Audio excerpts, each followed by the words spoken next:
Paz a todos, vamos dar continuidade à leitura do livro Rumo aos 120 anos, capítulo 4, Por onde começar. Um dos aspectos marcantes da Bíblia é o fato de encontrarmos nela personagens que, mesmo tendo experiências profundas com Deus, enfrentavam situações que expunham suas fragilidades. Assim como eles experimentaram o tratamento que o Senhor providenciou, nós também podemos experimentá-lo, porque Jesus Cristo é o mesmo ontem, hoje e eternamente. Hebreus 13, 8. A passagem de 1 Reis 19, 1:8 demonstra exatamente o que o estresse crônico pode causar em nossa saúde física e emocional. Acabe contou a Jezabel tudo o que Elias havia feito, incluído o modo como havia matado todos os profetas de Baal. Por isso, Jezabel enviou esta mensagem a Elias: que os deuses me castiguem severamente se até amanhã nesta hora eu não fizer a você o que você fez aos profetas de Baal. Elias teve medo e fugiu para salvar a vida. Medo e estado de alerta constantes. Foi para Berseba, uma cidade em Judá, e ali deixou seu servo. Depois foi sozinho para o deserto, solidão, caminhando o dia todo.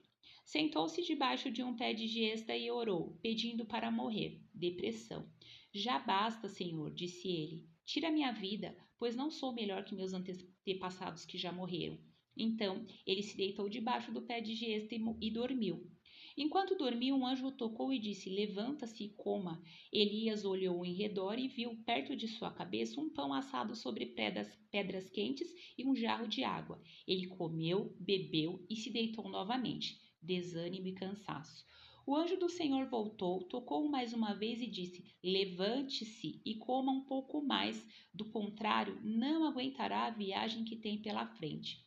Elias se levantou, comeu e bebeu, e o alimento lhe deu forças para uma jornada de 40 dias e 40 noites até o Monte Sinai, o Monte de Deus. Podemos destacar alguns pontos. Elias havia enfrentado e vencido os 450 profetas de Baal e os 400 profetas de Aserá. Quando ao ápice de seu ministério, pois o povo de Israel respondeu à mensagem e converteu-se ao Senhor. A Bíblia diz que Elias era um homem semelhante a nós, sujeito aos mesmos sentimentos, e orou com fervor para que não chovesse sobre a terra, e por 3 anos e 6 meses não choveu. Tiago 5,17. Podemos imaginar o nível de estresse ao qual ele estava sendo submetido, pois teve medo e fugiu. Mas o questionamento a ser feito é: como alguém que viveu como Moisés os milagres mais hollywoodianos do Antigo Testamento poderia ter medo de uma palavra ou decreto proferido por quem quer que fosse? Conforme as frases do estresse que apontamos anteriormente, com base nos sintomas descritos no texto bíblico, podemos afirmar que Elias estava na fase 4 do estresse crônico, exaustão. Já basta, Senhor, disse ele. Tira a minha vida, pois não sou melhor que meus antepassados que já morreram. 1 Reis 19, 4. Já ouvi algumas mensagens afirmando que Elias era alguém depressivo, por isso chegou ao ponto de pedir a morte. No entanto, podemos dizer que ele estava e não era depressivo, pois atualmente o conceito de transtornos depressivos engloba uma visão orgânico-psíquica mais abrangente, a partir da qual também são analisadas as alterações bioquímicas e fisiológicas que contribuíram para o acionamento de gatilhos emocionais, luto, perda de emprego, divórcio, eventos traumáticos como assalto, assassinato, ameaças, acidentes, doenças e etc. O termo utilizado atualmente para essa fase de estresse crônico, exaustão, é síndrome de Burnout. A palavra Burnout tem origem da língua inglesa e pode ser traduzida como queima completa. Essa síndrome se caracteriza por 3 pilares: exaustão emocional. Ocorre quando o indivíduo percebe não possuir mais condições de despender a energia que o seu trabalho requer. Algumas das causas apontadas para a exaustão são a sobrecarga de atividade, o conflito pessoal nas relações, entre outras. Despersonalização é considerada uma dimensão típica da síndrome de Burnout e um elemento que distingue a síndrome do estresse. Originalmente, apresenta-se como uma maneira do profissional se defender da carga emocional direcionada do contato direto com o outro. Devido a isso, desencadeiam-se atitudes insensíveis em relação às pessoas nas funções que desempenham, ou seja, o indivíduo cria uma barreira para impedir a influência de problemas e sofrimentos alheios em sua vida. O profissional em estado de burnout costuma agir com cinismo, rigidez ou até mesmo ignora o sentimento da outra pessoa. Realização profissional reduzida. Diz respeito à sensação de insatisfação que a pessoa passa a ter com ela própria e com a execução de seus trabalhos. Daí derivam sentimentos de incompetência e baixa autoestima. Ao relacionarmos o texto bíblico com os pilares descritos, vemos que o ministério de Elias foi conduzido de uma forma que o levou à síndrome burnout. Pois no versículo 3 é possível notar que ele apresenta um quadro de exaustão emocional. Elias teve medo e fugiu para salvar sua vida. Despersonalização. Foi para Berseba, uma cidade em Judá, e ali deixou seu servo. Depois foi sozinho para o deserto, caminhando o dia todo. Realização profissional reduzida. Sentou-se debaixo de um pé de esta e orou, pedindo para morrer. Já basta, Senhor, disse ele. Tira minha vida, pois não sou melhor que meus antepassados que já morreram. Eu sempre gosto de associar exemplos práticos aos conceitos que quero fixar. E quando penso no burnout, vem à minha mente a imagem de um palito de fósforo queimado. Em nossa sociedade atual, profissões que lidam diretamente com o público são as mais suscetíveis a esse quadro. Por exemplo, médicos, enfermeiras, policiais, bombeiros, atendentes de telemarketing, professores, pastores, padres e etc. O burnout também causa sofrimentos em indivíduos que realizam um trabalho tido como monótono e rotineiro. O problema aparece principalmente quando a pessoa para de valorizar seu próprio trabalho ou quando as pessoas em volta consideram essas tarefas como algo inferior, desvalorizando-as. Qual foi a estratégia terapêutica que o Deus que cura utilizou no caso de Elias? O foco do tratamento daquele momento foi a restauração do corpo, diferentemente do que estamos acostumados como cristãos, pois nos condicionamos a direcionar nossos olhos somente para nossa alma e nosso espírito, negligenciando o cuidado com o templo do espírito. Infelizmente, temos encarado muitas adversidades em nossa saúde, como a ação demoníaca. Uma frase que costumo falar em minhas ministrações é: não é demônio, é falta de hormônio. As glândulas adrenais de Elias estavam submetidas a uma sobrecarga funcional, como um carro acelerando a uma rotação de 7.000 RPM, gerando sintomas de estresse e burnout, o que fez com que Elias desejasse a morte. Na posição de médico dos médicos, o Senhor nos dá estratégias específicas para o nosso espírito, nossa alma e nosso corpo. Os 3 pilares necessários para iniciar o processo de restauração do corpo são encontrados em 1 Reis 19. Ele comeu, bebeu e se deitou novamente. Comer, atitude que quebra o paradigma de fraqueza física produzida pela desnutrição, dando condições para que processos bioquímicos que estavam paralisados por falta de energia sejam retomados e promovam a cura. Com base nos relatos encontrados nos pergaminhos do Mar Morto, escrito pelos essênios, vários relatos sobre o dia a dia deles e até mesmo o registro da receita do pão dos essênios, podemos concluir que o pão consumido naquela época era diferente do nosso, pois as sementes do trigo eram integrais, moídas diariamente. Além disso, devido às condições de armazenamento, o trigo utilizado já havia germinado, o que levava a uma baixa concentração de glúten, pois essa é a proteína necessária para que o processo de germinação ocorra. Assim como o maná servido ao povo de Israel, o pão oferecido de Elias foi preparado nos céus. Então podemos imaginar o potencial nutricional e energético contido nele, que possibilitou a Elias caminhar por 40 dias e 40 noites. Beber. Ao caminhar pelo deserto, Elias submete seu organismo já debilitado a um processo de desidratação e distúrbios hidroeletrolíticos. Ao beber e tomar água, seu organismo restaura os níveis normais de água e sais minerais. Dormir. Essa é uma atitude necessária para a reparação dos tecidos e do sistema imune, a reorganização da memória e a produção de hormônios. Devido ao papel fundamental que exerceram como agentes terapêuticos utilizados por Deus no processo de cura de Elias, irei falar sobre alimentação, água e sono em capítulos específicos. No entanto, já quero deixar aqui dicas práticas para reaver o status de normalidade das glândulas adrenais.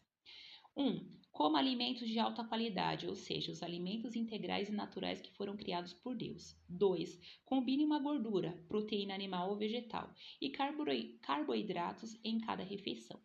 Coma cereais integrais, principalmente como fontes de carboidratos ricos em amido. 3. Coma vegetais, deixando seu prato o mais colorido possível. 4. Use sal integral, não cloreto de sódio, para proporcionar à comida um sabor agradável e normalizar o equilíbrio hidroeletrolítico do organismo e a aldosterona, hormônio que modula a pressão arterial. Aumente a ingestão de água. Uma sugestão para facilitar o consumo é misturar uma colher de café de sal integral para cada 1 litro de água e tomá-lo durante o dia. 6. Evite frutas e sucos pela manhã, pois são alimentos ricos em potássio, especialmente banana, abacate e figos secos, o que piora a fadiga adrenal. Nesse quadro, o sódio normalmente encontra-se baixo, gerando hipotensão, pressão baixa. Além disso, algumas frutas contêm uma quantidade significativa de frutose, açúcar da fruta, o que pode piorar o quadro de resistência insulínica. Misture 1 a 2 colheres de azeite de oliva extra virgem em grãos, legumes e saladas diariamente. Em um estudo publicado em 2022, cientistas observaram uma forte associação entre consumo de azeite e menor risco de mortalidade cardiovascular, câncer e todas as causas. Uma outra sugestão é usar o Mix Baruch, criado pela doutora Joanna Baruch. 1 colher de chá de óleo de linhaça mais 2 colheres de chá de óleo de coco. 1,5 xícaras de queijo ricota pobre em gordura. Bater os ingredientes no microliquidificador. Utilizar de 3 a 4 colheres de sopa ao dia. 2 exemplos do Novo Testamento nos mostram o cuidado de Deus com o templo do Espírito Santo. Paulo, como judeu, entendia que o espírito, a alma e o corpo formavam uma unidade. No entanto, 2 de seus discípulos, Epafrodito e Timóteo, não vivenciaram esta realidade e experimentaram consequências drásticas em sua saúde. Epafrodito era grego e, mesmo tendo experimentado o novo nascimento, possuía uma mente ainda imbuída do pensamento corrente na filosofia grega, o dualismo platônico. Espírito é bom, matéria é ruim. Então, destrua a matéria, levando-o ao ponto de quase abreviar sua vida e ministério. De fato, ele esteve gravemente enfermo à beira da morte, mas Deus se compadeceu dele, e não apenas dele, mas igualmente do seu coração, para que eu não fosse afligido por tristeza sobre tristeza. Por isso enviarei a vós com mais urgência, a fim de que possais vos alegrar ao vê-lo novamente, e com isso eu sinta menos tristeza. Recebei-o, portanto, no Senhor, com grande alegria, e sempre honrai pessoas como ele, porquanto ele chegou às portas da morte por amor à causa de Cristo, arriscando a própria vida para suprir a cooperação que vós não pudestes me conceder. Filipenses 2:27. Timóteo, filho de uma mãe judia e um pai grego, também mantinha a mente condicionada ao paradigma filosófico grego.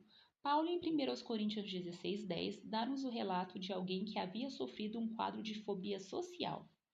E se Timóteo for, façam tudo para que não tenha nada a temer enquanto estiver entre vocês, porque trabalha na obra do Senhor, como também eu.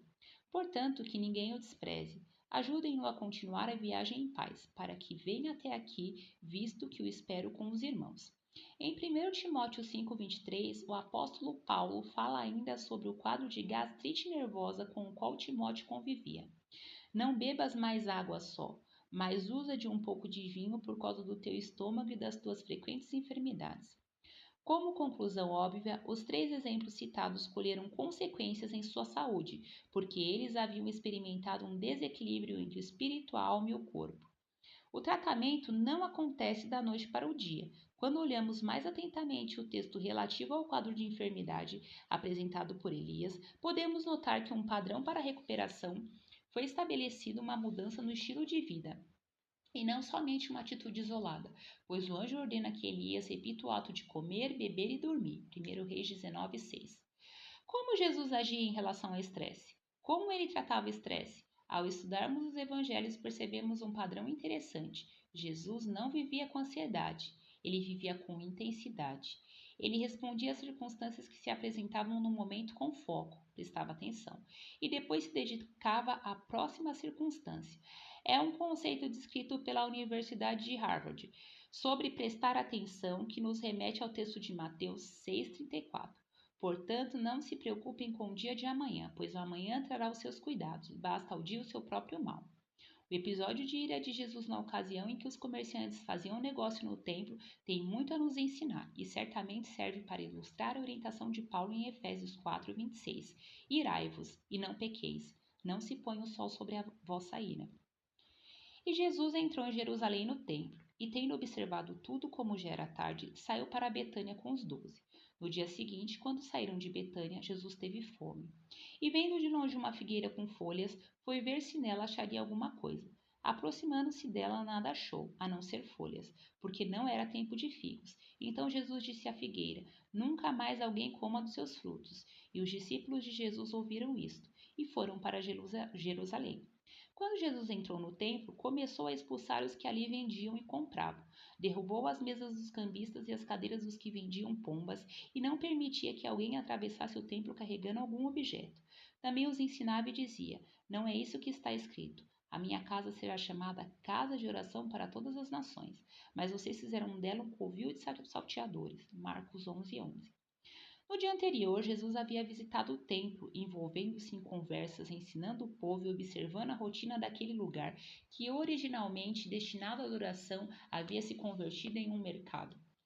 Então, Jesus então voltou para Betânia, confecciona o azorrague, João 2,15, e retoma ao templo no dia seguinte. Bastante irado, enquanto derrubava coisas, não agredia as pessoas física ou verbalmente. Pelo contrário, ele as ensinava. A atitude de Jesus foi muito diferente da atitude que tomamos quando nos sentimos ameaçados. Em vez de responder às circunstâncias, costumamos reagir a elas devido à manutenção de um círculo vicioso de ativação dos mecanismos de luta ou fuga, alimentados por um padrão de medo.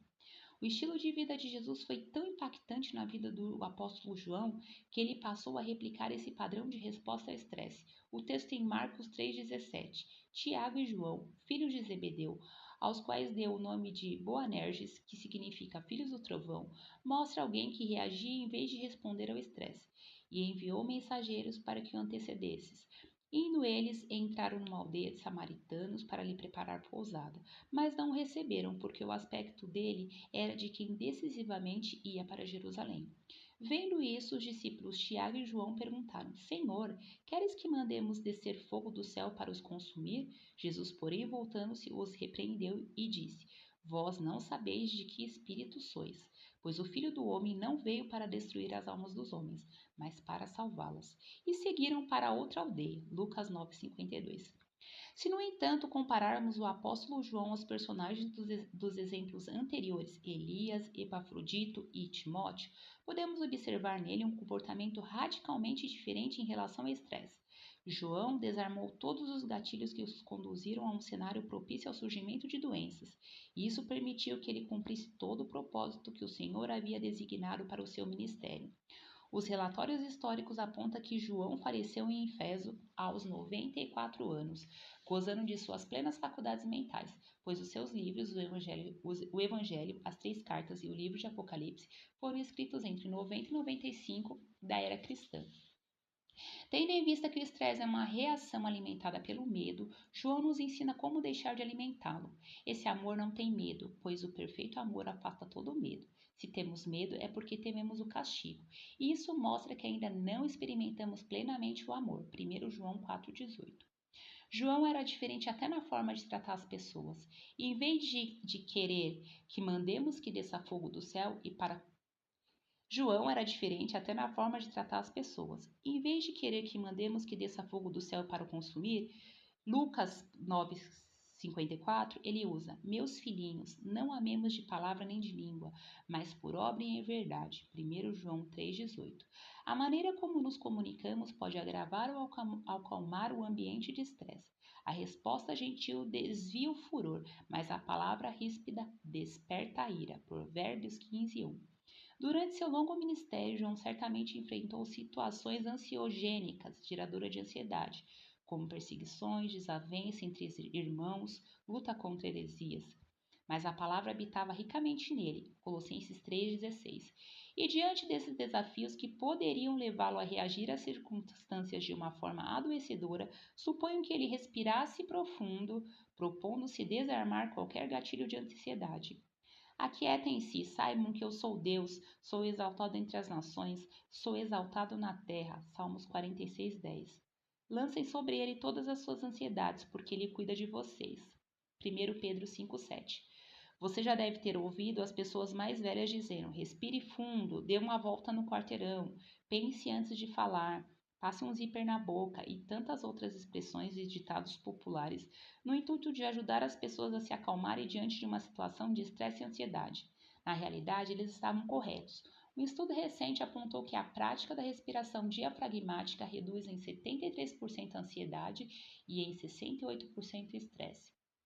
Existem muitas técnicas de respiração diafragmática, mas a base dessa respiração é inalar o ar pelo nariz e expirar pela boca. Veja o passo a passo. Sente-se em uma posição confortável ou, se preferir, deite-se. Relaxe os ombros. Coloque uma mão sobre o peito e a outra sobre o estômago. Inspire pelo nariz, contando mentalmente até 2, e sinta o ar passando até sentir o seu estômago expandir. Solte o ar devagar pela boca, contando até 2 lentamente. Repita o passo a passo várias vezes. Respirar fundo muda o foco. Não falar impulsionamente e praticar atividade física são técnicas que ajudam a desarmar o gatilho do estresse. Também encontramos em alguns salmos davídicos um padrão de comportamento a ser adotado diante da ansiedade. Davi enfatiza: por que estás abatida, ó minha alma? Por que perturbas dentro de mim? Espere em Deus, pois ainda o louvarei, a Ele meu auxílio e Deus meu. Salmos 42:5. Vemos um exemplo prático dessa orientação na passagem em que Jairo, chefe da sinagoga, vai até Jesus para que sua filha de 12 anos, que está à beira da morte, seja curada. No meio do caminho, uma mulher com fluxo de sangue há 12 anos, uma doença crônica, toca em Jesus e é instantaneamente curada. Quando isso acontece, Jesus fala para ela: quem é que me tocou? Porque bem conheci que de mim saiu poder. Lucas 8:45. Um parêntese. Como médico, se eu agisse como Jesus, seria processado por ser negligente em relação a paciente que estava em uma emergência médica e priorizar o atendimento de uma paciente com condição crônica. Jesus, no entanto, age sempre conforme o tempo, Kairos, tempo de Deus, e não segundo Cronos, tempo passageiro, sequencial e cronológico. Ele não segue uma agenda, mas age de acordo com um propósito. Imagine Jairo observando tudo aquilo. O tempo cronológico era tão precioso para ele naquele momento, sua alma estava aflita, mas Jesus naquele momento tinha outras prioridades. E como pai, de que forma você reagiria diante de um Deus que acabou de decepcionar você? Jairo havia depositado toda a sua esperança em Jesus, mas é recebido com uma mensagem desanimadora. Pare de incomodar o mestre, a sua filha morreu. Nessa hora, Jesus olha para Jairo e diz: não temas, crê somente e ela será salva. Lucas 8:50. Diante das palavras de Jesus, creio que Jairo deu à sua alma o mesmo comando que o salmista havia dado nos salmos que vimos anteriormente. Espere em Deus, pois quando nos encontramos com Jesus, não importa o que dizem as circunstâncias, temos uma palavra, portanto agimos de acordo com ela. O texto bíblico nos mostra o que aconteceu à filha de Jairo logo depois. Entretanto, ele, tomando-a pela mão, disse-lhe em voz alta: menina, levanta-te. Voltou-lhe o espírito, ela imediatamente se levantou e ele mandou que lhe dessem de comer. Seus pais ficaram maravilhados, mas ele lhes advertiu que a ninguém contassem o que havia acontecido. Lucas 8:54.